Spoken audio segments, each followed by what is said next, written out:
متفقين، والنزاع طبعا على من الذي يتولى الصدارة. يا راجل ده أنا بشوف بتحصل مشاكل في مين المتحدث الرسمي باسم جبهة الإنقاذ. مرة يطلع فلان، مرة يطلع عران، وده يزق ده وده. استنى بس وحياة أبوك أما أقول يعني عايز أقول لسيادتك إنه المسائل دي الحقيقة كمان دي خد بالك بتساعد إلى حد كبير جدا في حالة الاكتئاب الموجودة في الشارع. يقول لك طيب يا سيدي خلاص مرسي، الناس معظم أنصار أو من كانوا يؤيدون الرئيس مرسي انفضوا من حوله لأسباب كثيرة، وهذا صحيح. طيب ولكن يا سيدي لم تجب على السؤال، ومن بعد مين بقى؟ لازم يطلع لك بقى حد بقى منين؟ ما حدش عارف يعني. استاذ فريد، ما مدى صحة المعلومات التي تقول ان هناك بعض الحكام العرب وتحديدا دولة الامارات ودولة الكويت يمارسون نوعا من الضغوط على النظام الحاكم للافراج عن الرئيس السابق حسني مبارك؟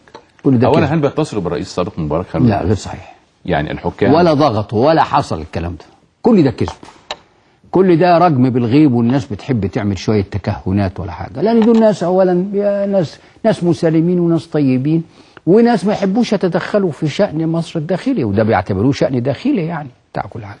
لكن هؤلاء الطيبون اللي كان الرئيس السابق علاقته بيهم طيبة جدا،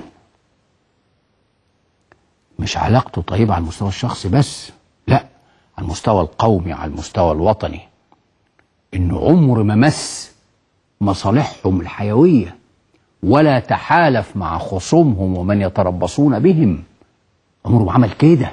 بالعكس، كان دائما خلف ظهورهم ويناصرهم ويؤيدهم، وربما تقدم الصفوف في هذا، واخد بال سيادتك. لكن هذه العلاقة الطيبة انتهزها وافترسها الرئيس السابق لتحقيق مصالح الوطن. فكم مش مسألة يطلب، كم أشار، مجرد إشارة إلى أننا نعاني مشكلات معينة نتيجة أزمات عندنا بترجع في الأساس إلى التزايد الضخم في السكاني وإلى آخره، وإلى النقص في بعض الموارد فكانوا دائما يبادرون إلى المساعدة.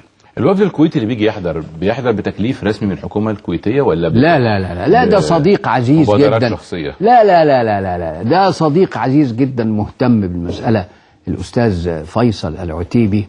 وهو طبعا ما بيحضرش في المحاكمة وما بيشتركش في الدفاع، لكن هو مهتم بالمحاكمة وده صديق عزيز يعني.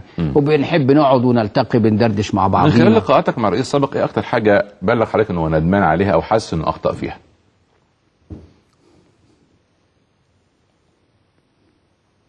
والله يا سيدي، هو مش مسألة ندمان، هو ندمان على انه ما مشيش قبل كده، لكنه حاول انه يمشي وكان عايز يمشي لما ابتدت صحته تعتل اعتبارا من سنة 2004.